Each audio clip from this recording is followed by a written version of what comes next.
our goal is to see if any laws are done away with, if any laws don't apply to us no more. Are they fulfilled? Should we not keep them? Those are always going to be the questions. Thanks for joining in. This is part 2 of the law study. Today, we're going to examine Deuteronomy chapter 11, verse 1. We're also going to examine Leviticus 22, verse 32. And in part 2, we also look in Deuteronomy chapter 6. How do you teach your children? Should you teach them the laws of the Most High? And we're also going to look at when Messiah said, "It is written in your law." What was he saying? So join in with us. The email will be in the description. And without further ado, let's get into these scriptures.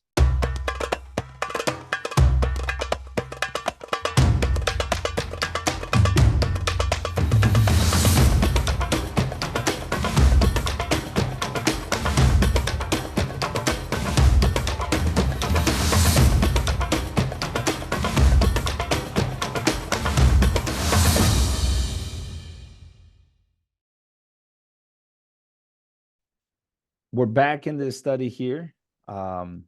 These are questions I've had to ask to me or ask myself.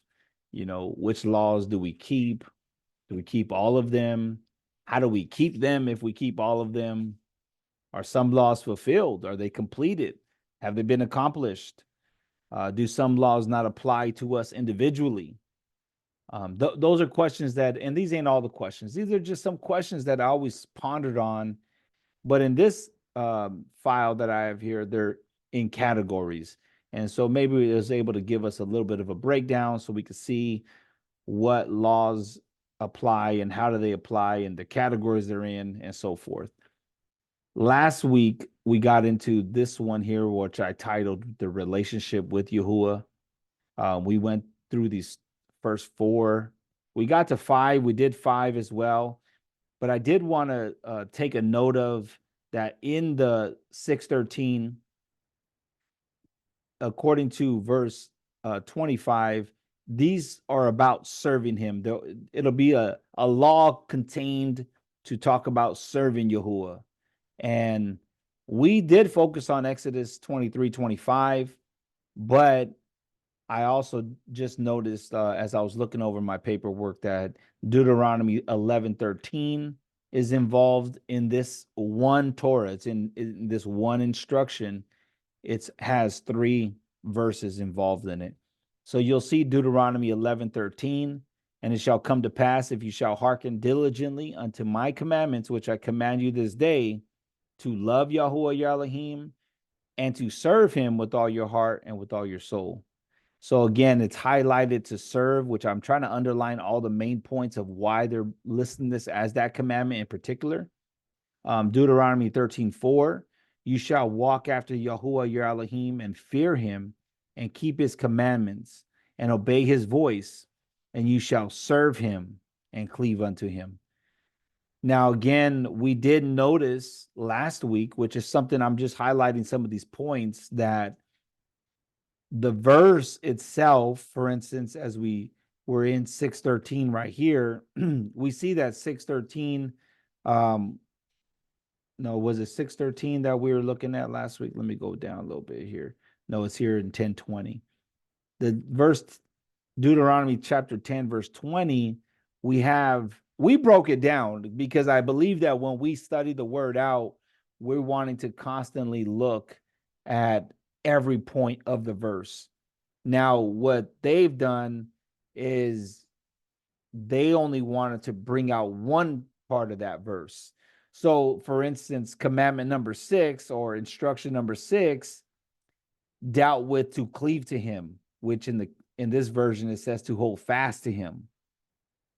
Now, when we looked at it, we looked at all of the areas of it, and which was beneficial in my opinion, because even when we looked up here in this verse here, 6:13, we seen that in the Septuagint, it did translate a little different, but interestingly, it has shall cleave to him in this version of the Septuagint. So we talked about that. We talked about how we shall fear him, how we shall serve him, we should cleave to him, and we shall swear by him, right?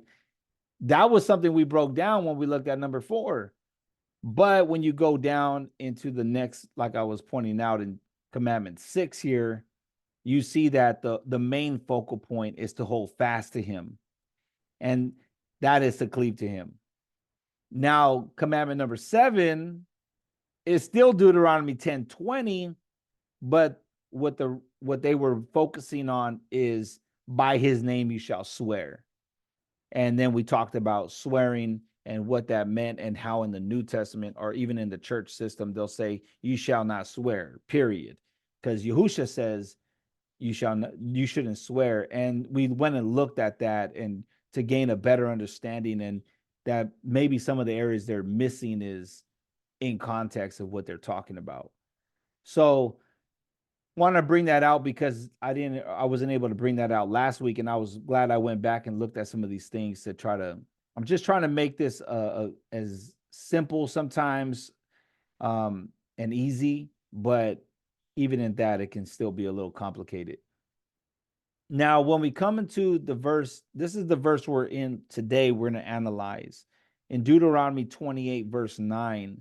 It says, Yahuwah will establish you as people holy to himself, as he has sworn to you, if you keep the commandments of Yahuwah, your Elohim, and walk in his ways. Now, that's what they're highlighting. So the question that I'm asking, again, I asked them in the beginning, is do we still got to walk in his ways?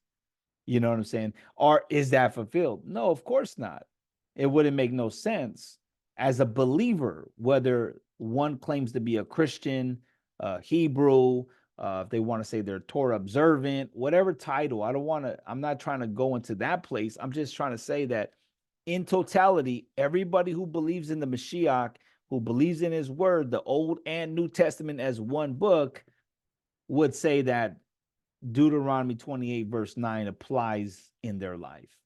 I don't think anybody can disregard that. Now, as far as what is walking in his ways, well, again, it seems that the easiest and simplest answer is his instructions. I don't know any other way sometimes where I'm thinking like, well, what's the best answer? Now, what we find again, as we were talking last week and continue on the conversation now, is that do we now read the New Testament and say, we don't follow Yahuwah's ways no more, we follow the ways of Yahusha? Well, that wouldn't make sense because he said, I speak all the words only my Father gives me.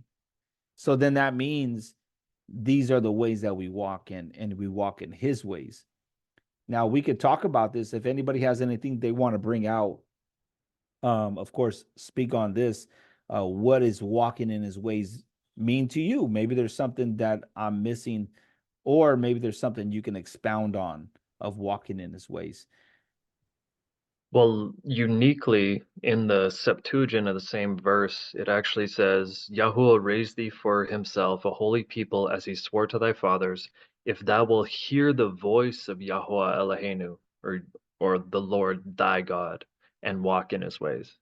So it has hear the voice, which Right. adds a layer that isn't quite there and And, ties into you know, Elijah, still small man, voice. let me go there. I'm just gonna type in like this. I'm gonna just type this in. Walk in his ways. And just in the Old Testament alone, right? We see that there's 7 verses. So in a sense, right, what you're saying too, Alk, is that we can take all 7 verses and actually put it as like a footnote under verse 8. I mean, in instruction 8. You can almost put all these probably in there and they would all make sense. You know what I'm saying? To like, okay, these are, again, because the argument is kind of like with the church today. The church is saying, because of their teachings, we don't have to do the Old Testament Mosaic. Sometimes they say we don't got to do that no more. But technically, Deuteronomy 28:9 is still in effect. It still applies. Now, what they done with when it comes to the 613 is they've separated 613 little spots. And this is only one of them, of course. But here we see that just look at what Psalms 119 verse 3 says. They also do no iniquity. They walk in his ways. This is the part of what his commandment is. And if you go to this word, ways, or let's just go to ways first. The rock is like a road, figuratively, of a course of life. I like that. That's a perfect definition. Or mode of action. I don't know how much clearer that can be, but of course, we're taking the slow route. So to go and say you would almost have to ask the question over and over and over, what are his courses of action or mode of action? What is the course of life that Yahuwah has told us to walk in? And it goes back to his Torah, it goes back to his commandments. You know what I'm saying? It doesn't leave there. So just want to share that again and continue to build on that. I don't know if you had anything else, Brother Mike. I know I'm sorry if I cut you off. No, that's all good. But the thing I was pointing out is that in the Septuagint at 28:9, Deuteronomy Okay. 28:9, is it mentions to hear the voice. So I think it's an added layer because we know that we don't just have the word, but we also have the Ruach. 28:9 in the So there. Stepi. Yeah, Oh, right here. yeah. Right. If thou will hear the Mm, voice. And right. even the APB's got to hearken to the voice.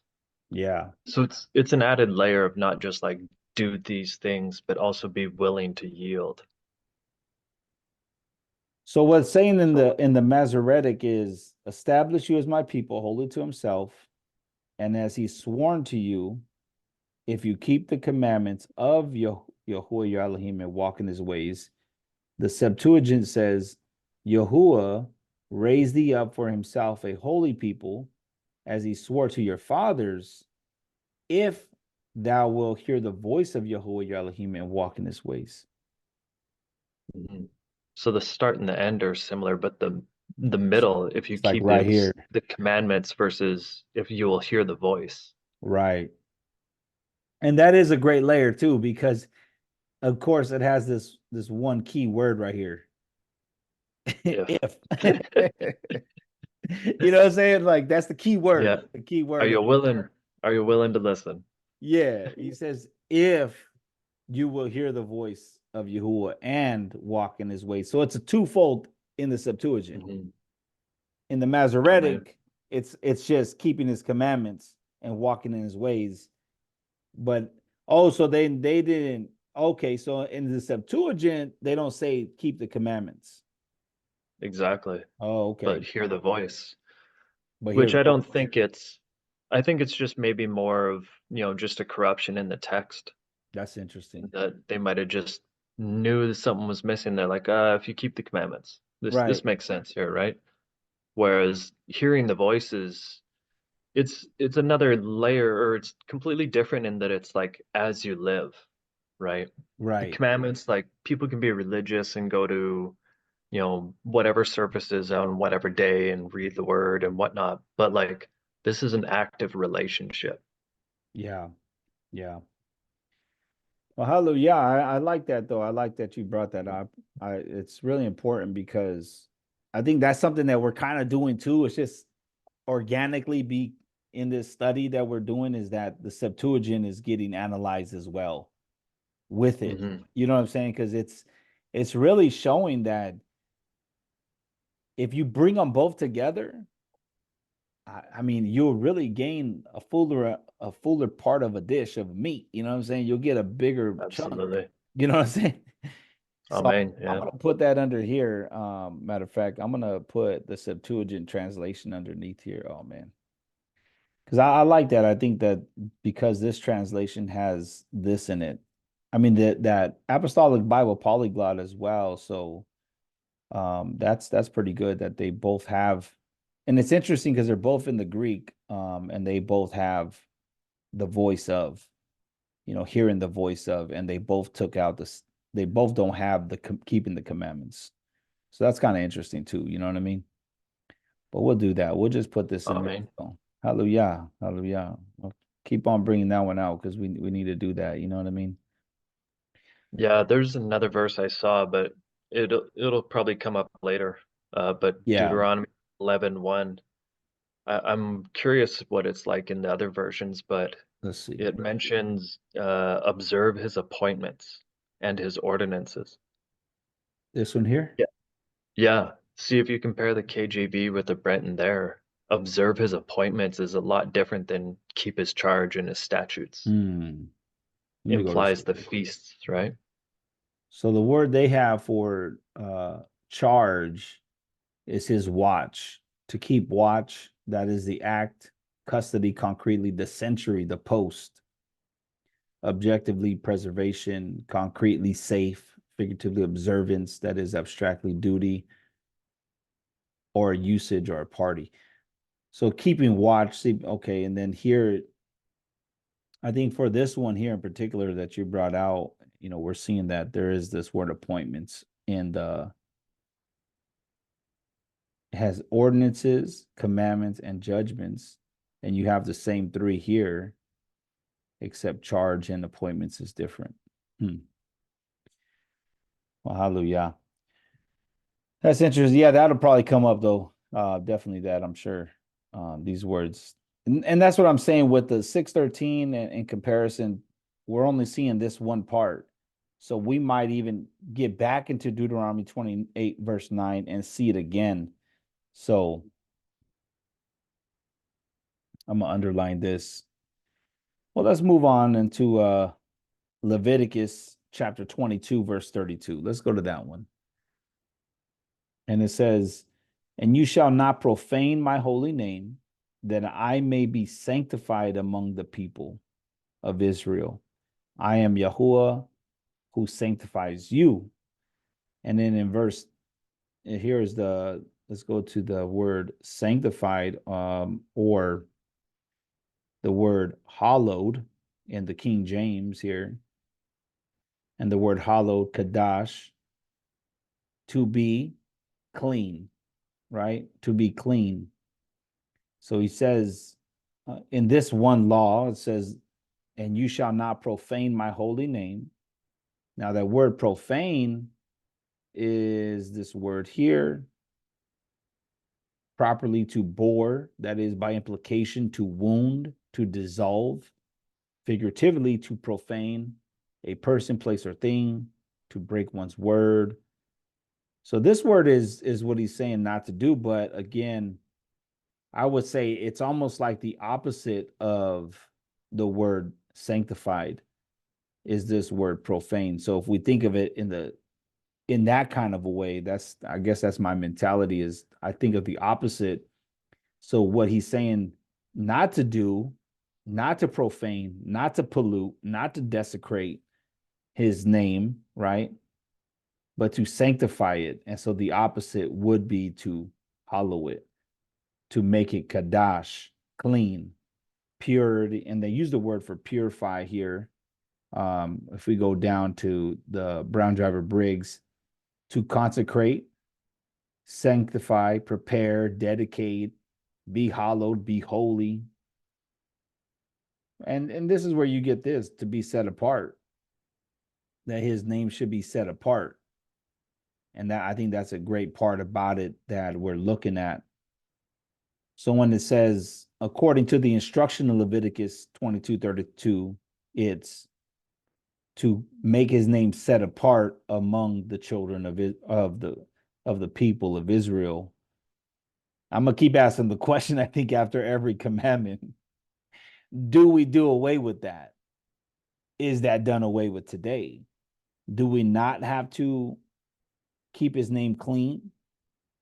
You know what I'm saying? Like, do people say that? Like, oh, we don't got to do that no more. That doesn't make sense because we're in the New Testament now. We're in a new covenant. The new covenant doesn't do away with not sanctifying or hallowing Yahuwah's name among the people of Israel. Now, this is someone of Israel doing that among the people of Israel. I mean, it's even worse when you go out of the body. You know what I'm saying? Like, now, what do the nations do around us? They profane his name. So if somebody's going to say this commandment is done away with, it would be the people that are around us, the nations around us that don't believe in the Most High, who don't go to church, who don't go to an assembly, who don't assemble. Those are the people who would fall victim to. So anybody who would say that this commandment is done away with, I would say that's pretty detrimental to your salvation. Yeah, But it pretty much go ahead. justifies blasphemy. Yeah, right. It's right on. It's right in the same place. You're accepting it too. You know, again, I know I'm saying this over and over, but to say that the Mosaic covenant or the Mosaic law is done away with is kind of putting a blanket over what the scriptures is showing us. I would say that we haven't found a instruction yet that has been done away with or fulfilled or completed. So we're still in the right place in these last 9. So let's go to the next one. I think we're pretty solid there though. But again, if anybody has anything to share on any of these, please, definitely speak up. This next section I did label as they labeled it as Torah. I put instructions just because I think it's a great way to fulfill that word Torah. It always helps too. I think we had conversations about this on the Monday study, where when you tell people you got to keep the law, they're like, what? There are a lot of rebellious people in this world, even that go to church or that read the Bible. They're like, I don't got to keep no law. You're like, man, like you don't want to keep the law. So if you tell them you got to keep his instructions, they're like, oh yeah, for sure. You know what I'm saying? So, brother Chris, go ahead. Hey, shalom, shalom. Can you hear me? Yes, sir. Shalom to you. Yeah, I was gonna say, the profaning his name, Uh-huh. that one's real big because, of course, it's dealing with, your speech, right? Right. But it also is dealing with your actions too, because a lot of times when the charge that the Most High had against Israel was that they're profaning His name. So the word name isn't just the pronounced vocal, phonetic sounds that you call somebody or something. In Hebrew, there's a representation that's connected to like your character, your reputation. Um, so the way you conduct yourself will determine whether you are profaning His name or sanctifying His name, setting His name apart. So it goes so far beyond just simple blasphemy of your mouth. Right. I don't even want to call that simple, but there's just different layers to it where your actions really play a role in if you're profaning His name or not. So I just wanted to add that to it. Yeah, hallelujah. And we look at here's the word 8034 as well. Maybe it says something like that in the ancient Hebrew lexicon Bible. Let's see. They put this is the primary root here. What they call in the ancient Hebrew lexicon Bible, they have it the parent root. I like some of the breakdowns they have given. But they put the wind or breath or of someone or something is its character. So I think in that sense, it's kind of going into that place you're talking about, the character of Yahuwah, like as far as his characteristics, his personality, who he is. Those are also areas of the word name. Here they have it as breath. So the breath of a man is character. What makes one what he is. The name of an individual is more than an identifier, but descriptive of his character or breath. So I think that's the way, because here they have the word 8034. So but yeah, definitely. I mean, I'm in the same place too. Like, your actions, and we go into the New Testament, they're called ambassadors, especially in some translations, they'll use the word ambassadors of Yahuwah or ambassadors of Yahusha, because now you're a disciple of Yahusha. You're almost like a student.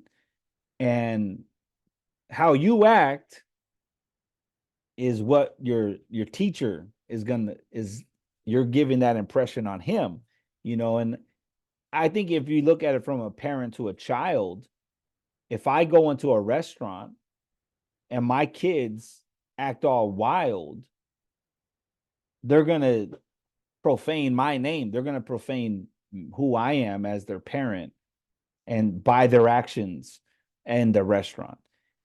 And so I think that's kind of, I don't know if that's a good example, but of what you're saying, Brother Chris. All right. Hallelujah. Brother Mike, go ahead. Yeah, and what I wanted to add to that is along the same lines, because if you look at this verse, Leviticus 22:32, in its context, from verse 29 to 33, or even before 29, it's talking about offerings. So when you look at 29, it's like, if you should offer a sacrifice, a vow of rejoicing to Yahweh, you shall offer it so as to be acceptable for you. And in that same day it should be eaten. You shall not leave any of it until tomorrow. I am Yahweh, and you shall keep my commandments and do them. And then 32 comes up, and you Right. shall not profane the name. So I think, like, when you look at this in this context, it's about when we execute his instructions, right? Are we doing it in a way that's holy and sanctified? Right. Right. Right. Because a lot of corruption with the priesthood came from them, having parties rather than making a solemn and actual prayerful. Yeah, I mean, I like that. I appreciate that as well, because that it starts here in 26 where it says, and Yahuwah spoke to Moshe saying, Mm-hmm. and we have this whole little section of what was told to him to tell the people of Israel, and at the end, like you just read, then you get to that place. This is all in action from 27, 28, 29, you know what I'm saying? 30. Yep. It's all That's one all sort of right. instruction, right? Yeah, it's one instruction, like you just said, of to do something, and then he hits 32. So I appreciate that, because I think that's what needs to be seen, that and it really establishes also what Brother Chris was saying as well, is it's an action of how to be, how to walk, and it's only to give esteem and glory to Yahuwah. Mm-hmm. You know what I'm saying? Yep. Who sets you apart, it And, says. yeah, and to treat his things as holy, right? Right. To my set apart name, and I shall be set apart among the children, Yeah. right? Well, let's go down again. I listed these ones under the instructions or the Torah. And then I put in parentheses just for everybody's knows why I put this, because this is what the main concept of that instruction is trying to represent. And I put in the end right there. So this one's Deuteronomy chapter 6, verse 7. Let's go there and then we'll read it. It says, you shall teach them diligently to your children, and shall talk with them when you sit in your house, and when you walk by the way, and when you lie down, and when you rise. So the focal point on this one instruction is when you lie down and when you rise, when you wake up in the morning and when you go to sleep. The instruction itself doesn't give you what he's talking about, right? It doesn't tell you. So you got it. Somebody would have to ask the question, like, what do I teach them? What do I teach them? So when we go into here in Deuteronomy chapter 6, I'm going to start in verse 1. And this is the command, the laws and the right rulings which Yahuwah your Elohim has commanded to teach you to do in the land which you are passing over to possess, so that you fear Yahuwah your Elohim, to guard all his laws and his commands, which I command you, you and your son and your grandson, all the days of your life, and that your days be prolonged. And you shall hear, O Yasharal, and shall guard to do, that it might be well with you, and that you increase greatly as Yahuwah your Elohim of your fathers has spoken to you, in a land flowing with milk and honey. Now, verse 4. Hear, O Yasharah, Yahuwah our Elohim, Yahuwah is one. And you shall love Yahuwah your Elohim with all your heart, and with all your being, with all your might. Here it is. And these words which I am commanding you today shall be in your heart. And this is the verse. And you shall impress them upon your children, and shall speak of them when you sit in your house, and when you walk by the way, and when you lie down, and when you rise up. Now, that's the question. I'm just bringing this out because the question would have to come to, what do you teach them? I think that this portion here is what you're going to teach them. That seems like what he's saying. Hear, O Yasharah, our Elohim, Yahuwah is one, and you shall love Yahuwah your Elohim with all your heart, and with all your being, and with all your might. Now, I don't know what you guys think about that. If you guys think this is all he's saying to teach them, because it's something that you do in the morning and when you go to sleep. And is this something, the question again is this something that you do, or that you see that you should do, or maybe encouraged to do now, if as we're reading it, is when you lie down in the nighttime and you're going to go to bed, you instruct your children. And when you wake up, you instruct your children. So that'll be the question I want to bring out to everybody to see what you guys think about that. It looks to me more so like it's a repeat, like it's making the same statement twice. From verse 1 to verse 2, it's and this command you shall do this, and then in verse 2, and to your son and your grandson all the days of your life, and then it repeats again. So I think it's re-emphasizing that we are to keep the commandments and teach them. Yeah. And So go I ahead. think they work in conjunction. Like rather than separating 4 to 6 or 4 to 7, I would say like 1 to 3 is like the statement being made, and then 4 to 7 is like the statement being reaffirmed. It's like direct repetition, almost to a certain degree. A unique thing of what's missing at the end of Deuteronomy 6:6 that's in the Septuagint is that with all your heart and it's with all your being. Yeah, no, it shall be in your heart. But then in the Septuagint, it also says, and in your soul. That's definitely a conversation too. You know, when you talk about the heart and you say, well, is the heart the same thing as the soul? You know what I'm saying? And here we would have to say no. They're two different areas. I mean, of course, that's a topic for another time, but I always find that a good conversation too, because in the Septuagint, it's actually taking you into two different sections of of thought. You know what I'm saying? Hmm. Yeah, to me, it seems like it's your intentions and then how you live, like how you carry it out.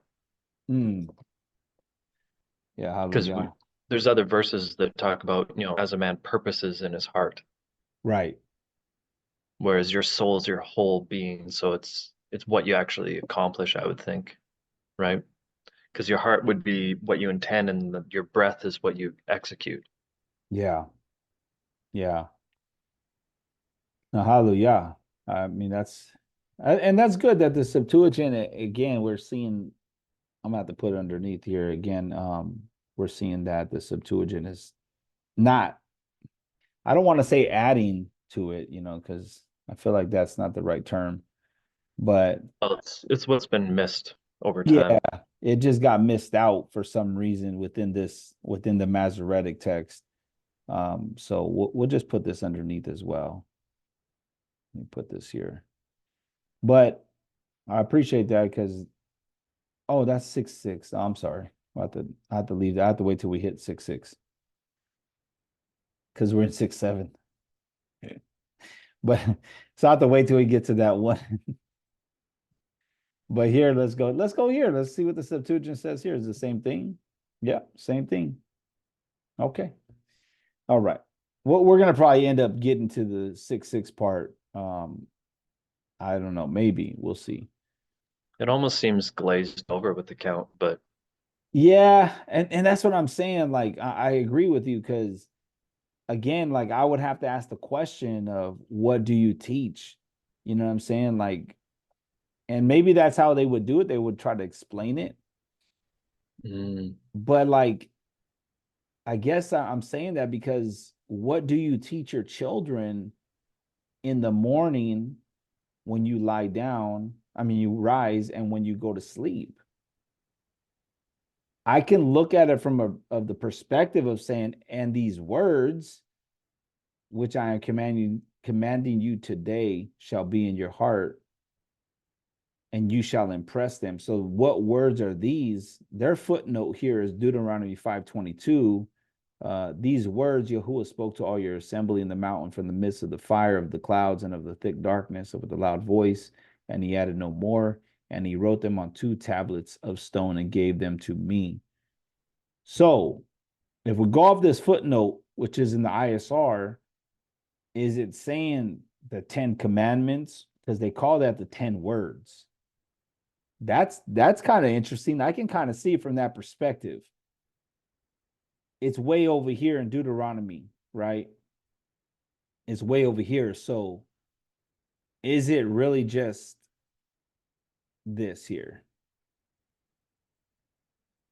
Is it just verse 5 that you shall teach to your children diligently?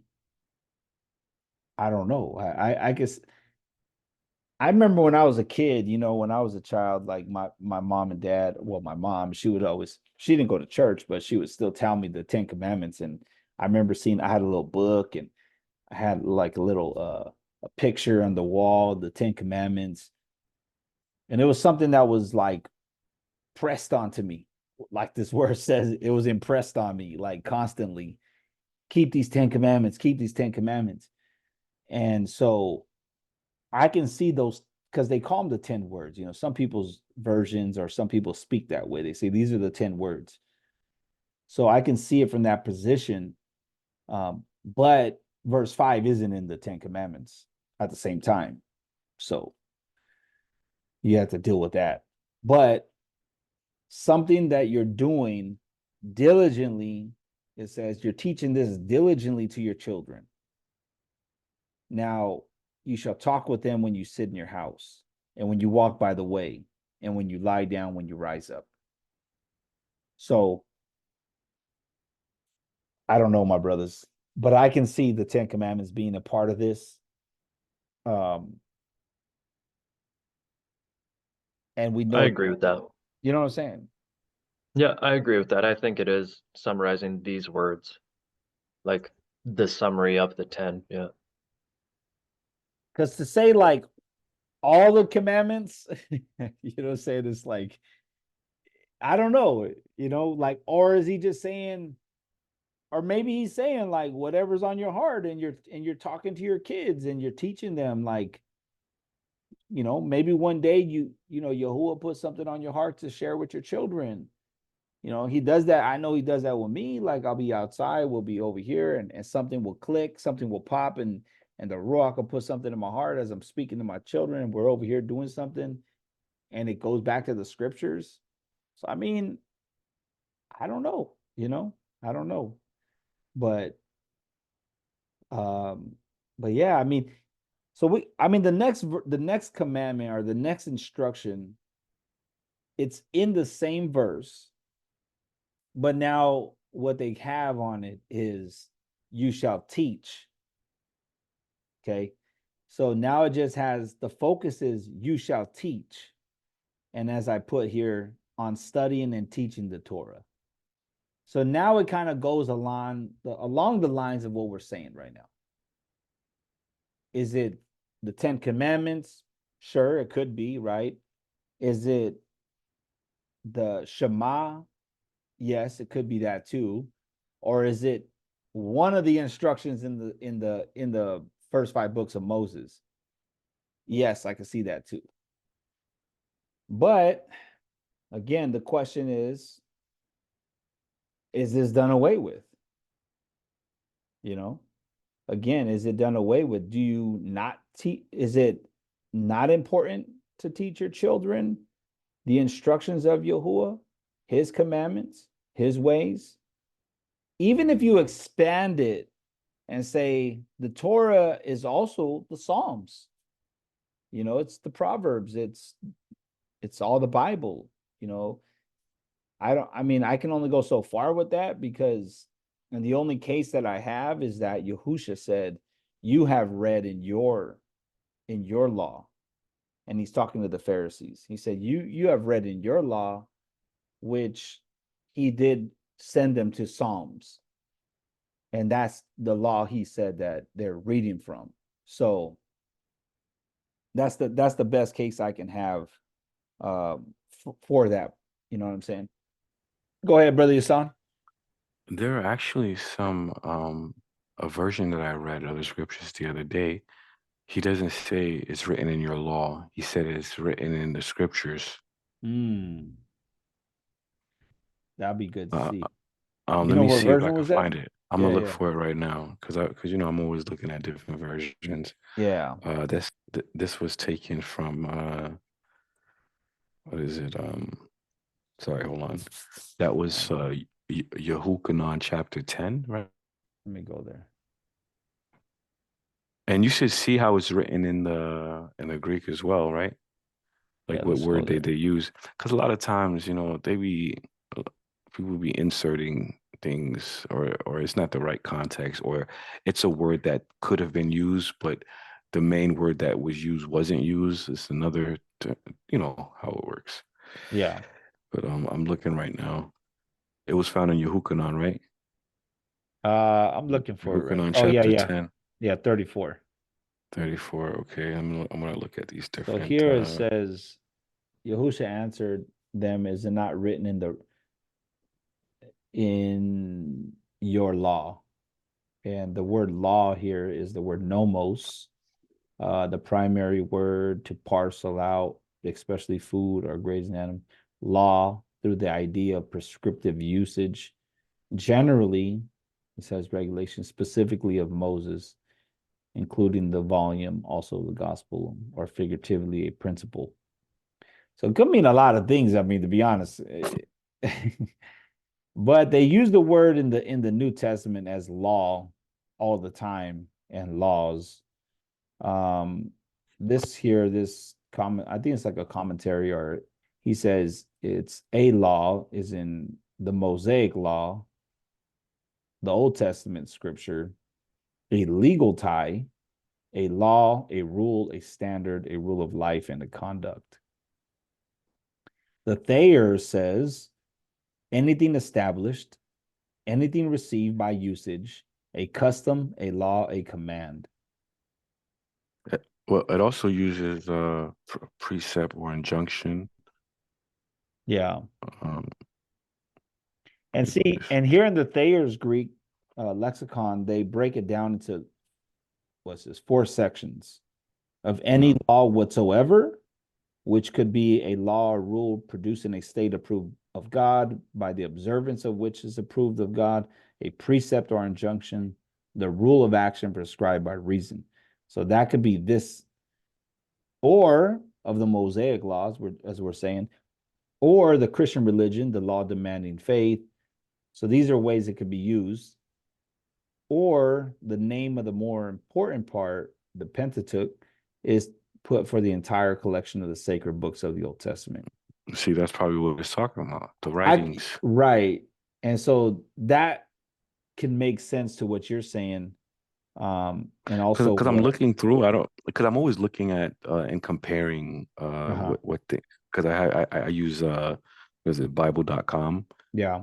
I'm always looking at different scriptures, and I saw that it was written that way, but I forgot. I don't remember from where, from what, because I'm always looking at different versions just to make a comparison. And I thought it was interesting, but I don't remember what version it was. But I thought it was interesting. I was like, oh, because that's the first time I ever seen it written like that way.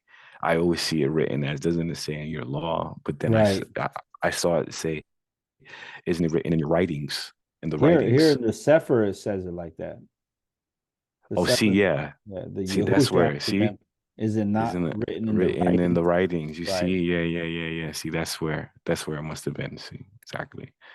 Isn't it I, written in the writings? you know what? It's interesting. I've never looked at it like this. I never really searched this out. So today, as I'm looking at it with you guys, I'm like, man, I'm in a place where that would make sense. That would make sense because when you say the law, I mean, I feel like you have to go back to the instructions that Yahuwah gave in the beginning. You know what I'm saying? Like the first 5 books of Moses, I think everybody would look at it and say, these are the instructions. The But I think question, they're talking about the Tanakh because the Tanakh includes all of that. It includes all the writings. When you say Tanakh, this is in reference to what they call Old Testament, right? but I think what the Sefer, and you'd have to look it up to see, but the Sefer, I think he has a section that is only called the writings. Okay. So I think that, Yeah, it's true. You're you right. know what I'm saying? Like, This is true. He does. It's in front of me right now. oh, okay. So yeah, because I thought I'd seen that before, and so that's what made me think like, oh, The word that they use, it's spelled in Hebrew because he puts it in Hebrew as well. Ketuvim. I don't know if oh, someone wants Ketavim. Ketuvim. Yeah, yeah. And I think they And that call that. Yeah, the and writings that's where you get the Tanakh because Tanakh is the is full. yeah. See the K in Tanakh is the Ketuvim. Hmm. The T in Tanakh is Torah. Right. The the N in Tanakh is what is it? The Nevi'im, which means Yeah. prophets. Right. So Right.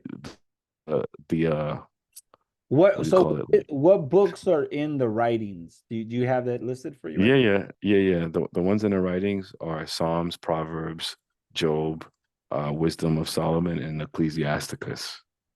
there? It is. I mean, that fits perfect to what Yahusha even said, because Yahusha was referring to the Psalms. Hmm. So it would fit perfect to say he wasn't talking about the it being in the law, but more so in the writings, which we're not bringing this out of nowhere. It's actually coming out of what the Thayer's Greek, even the lexicon in the Thayer's Greek has a section here, Yeah, you you see. know. And this So is why it's important that we look at like all these aspects because yeah, through the translators, you know, like a lot of the times they're not even updating uh what the understanding. A lot of the understanding is still from, King James era. right, right. You know what I'm saying? So Oh, like no doubt, yeah, like as we, get more sharp, then the light gets we're able to have more resolution in what we see and our yeah, understanding. It gets clearer. no doubt. Hallelujah. Well, that's something to keep on. Again, we're not. I don't want anybody to think we're solidifying it, but it seems pretty valid. You know what I'm saying? So we'll leave it at that. Here, and this is the word for Pentateuch. I want to bring this out as well, that it includes the first 5 books of the Hebrew Bible, which is the first 5 books, and the Thayer's Greek was saying that as well. So it's not just one direction. Um, but here he says in the Thayer's Greek, it says the name of the more important part of the Pentateuch, which is the first 5 books of the Bible, and so that's what they have as of D. So something interesting. I mean, I'm looking at it though. Oh, I'm look, there's a Go ahead. question. It says, what is, when people also ask, it says, what is the difference between Torah and Pentateuch? Can you see what it says there? Well, this is Um, what the when I no, no, look. no. Oh, where at? Down on the same page that On you this were one? just Oh, there. okay, okay. You see the little arrow. It says, what's the difference? It says the Hebrew meaning Torah. It says the meaning of Torah is often restricted to signify the first books of the Hebrew Bible, also called the Law or the Pentateuch in Christianity. So Okay. that's all it is. So they're basically the Thayers is kind of saying the same thing as what we see in the King James is the law, Hmm. but what the Sefer did is they put it in the writings. which that's where it comes out of, the Psalms. You know what I'm saying? So I guess you would have to just say, hey, just try to divide the word and see if this makes sense. How does it make sense? You know what I mean? Because if not, then I think the other goal would have to be we would have to go and look throughout the Psalms to find laws. You get what I'm saying? We would have to find instructions out of the Psalms to add and say, okay, here's more instructions, not just the 613, because these 613, I believe they only come out of the first 5 books.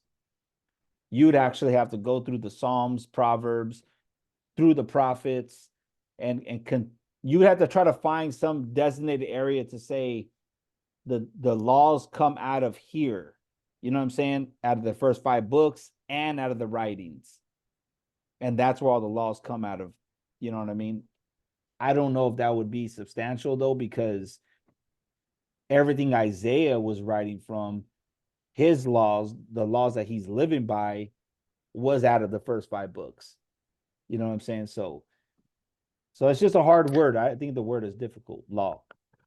You you know what's interesting too? Similar, because you know how Yahusha quotes from. We know where he quotes from, but Yeah. I saw a scripture earlier, and it just dawned on me, and I'm like, where was this written before? If you turn to First Corinthians chapter 15, verse 45. This is when I saw it, because the first time I thought about it today, I'm wondering like, where is this written from? You see, and it tells us right here, and Oh, right. so it is written, the first man Adam was made a living soul, the last Adam was made a quickening spirit or a life-giving spirit. Yeah. Where is it written that the last Adam was made as a life-giving? Because I know, yeah, it's written the first Adam was made a living soul. That's Yeah. written. Yeah. But I was wondering if the last part where it talks about the last Adam Yeah. was made. We have to find it. We have to look around for that one. It's okay. It's okay. But I like It's just that though. Yeah. I like that though. I mean, that's something to search out. But hallelujah. Brother Chris, go ahead, Doc. Yeah, I find it interesting because that word that they use there for law is it's the same word they use typically when you see the law being referenced. Um, I guess it's not just an absolute definition though. But I found it interesting because when you look at the other places it's used, you see it used when Paul's talking about the law of Elohim, and all these things. But I wanted to do maybe a more extensive search to see, because the definition doesn't just apply to the law of Elohim. It Right. can just be any law in Right. general. So I'm wondering if maybe, the context of it is saying, they're not talking about the law instructions in the way that, understanding it as the Torah, but they still view the Psalms in some way as some form of instruction. Right. That's the only way I can think about it. And with the brother's question, I think it was, did you pull the verse, 1 Corinthians 15:45? Oh yeah. Yeah. Yeah, let me see something here. 1 Corinthians 15:45. Yeah, I have a version here that kind of highlights the quote. So it's basically trying to say the first man Adam became a living being. So that part, became a living being, is kind of in bold, and they're Uh-huh. implying that part is where it's written.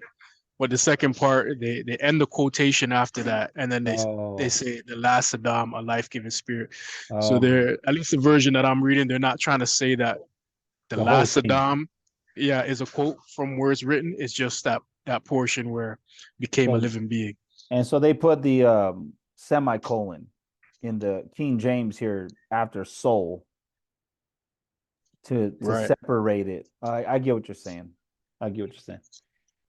So then the last Adam was made a quickening spirit wasn't written as in a reference. Right. Only that first part was written. Okay. Became a living soul. Yeah, That second part is not a quote from text. that's He's just interesting. continuing to elaborate on the thought. Right, right. Yeah, I mean that makes sense too. I mean, I can see that because it's hard to find a quote like this. I'm like, man, where are we gonna find that quote where we get this whole verse? You know what I'm saying? And it's substantial to say this is concrete. But I know that first part of it is written. The second part, it wouldn't be written only in the New Testament. It could be written, but whenever we see, and so it is written in the New Testament, I would have to say that's coming from the Old Testament. You know what I'm saying? Anytime Yahushua would say, you have read, it's coming from the Old Testament. You know what I mean? So that's definitely a great so I think that makes sense. Hallelujah. Well, let me go back to the PDF here and so here we've seen that in Deuteronomy 28, where were we at? I'm sorry.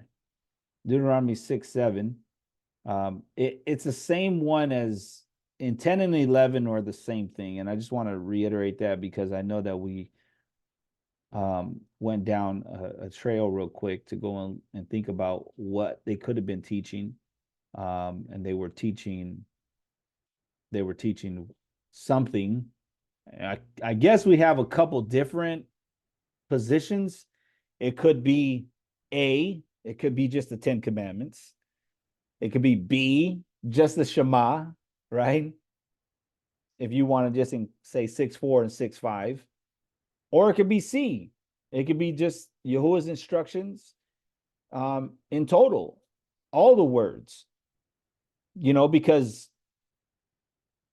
I don't know which one. It could be specific, but it seems like it can go into that place of all of his words and what the Ruach puts on your heart that day to speak. Um, you know, when you're lying down with your children and you're putting them to bed to talk about Yahuwah, to speak about his goodness, maybe read the scriptures, right?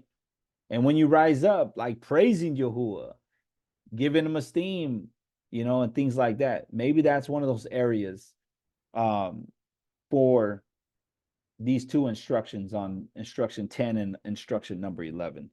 So we'll leave it at that. I mean, I think that might be, but again, the question goes back to, do you not, or should we not, or has it been fulfilled or completed that now we're in the new covenant, that we don't have to teach our children diligently when we're at home, when we're walking by the way, when we lie down, and when we rise. We don't have to teach them his words, right? I like that. I like the other translation we've seen in the ISR. It says his words, or what it says here again, it says, "Hear, O Israel," right?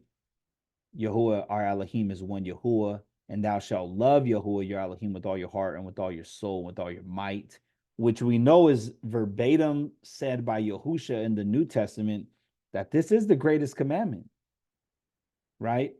So to not teach this to your child or your children would be going against what Yahusha has commanded us and instructed us as the greatest commandment. And these words which I command you this day shall be in your heart. That's where they should be. We should teach them to our children diligently enough that it's not only on our heart, but he says here, on your son and your son's son, your grandson and your great grandson. And then your son's going to teach it to his son and his grandson, and it's going to continue on. And so I think that's a great thing. I don't think it should be said that it's done away with. I don't think it should be said it's not needed. I don't even think anybody would disregard that. Again, I'm still not in a place where we found yet an instruction. We're only in 11 of them, so we still have 600 and what is it? 12. I mean, 2. We still got 602 to go. So it's still a journey, but in any case, that's where we're at. So next week, next Thursday, we'll get into starting here in verse 12. And we'll go into the next portion, which is still in Deuteronomy. It's still in Deuteronomy chapter 6, except we're going to be hitting verse 8. And then we're going to go to another one that's going to be a big one. I don't want to jump to this one yet because I think Deuteronomy 6:8 is we could talk about that a lot more because there's something in that may be, I don't know. It's a good conversation. It seems like it'll be, and also the 14th instruction, which is Numbers 15:38. So I'm going to leave us with that as anticipation into next Thursday. But, Yahuwah willing, we can jump on and get on at a good timing and have that time to put in on this one in portion, because I believe 12, 13, and 14 is going to be a meatier topic, especially where we're at today. Again, our goal is to see if any laws are done away with, if any laws don't apply to us no more. Are they fulfilled? Should we not keep them? Those are always going to be the questions. So praise Yahuwah in the mighty name of Yahushua HaMashiach. Hope y'all brothers have a blessed night, a blessed day, and I'll see y'all next Thursday. Much shalom to y'all brothers.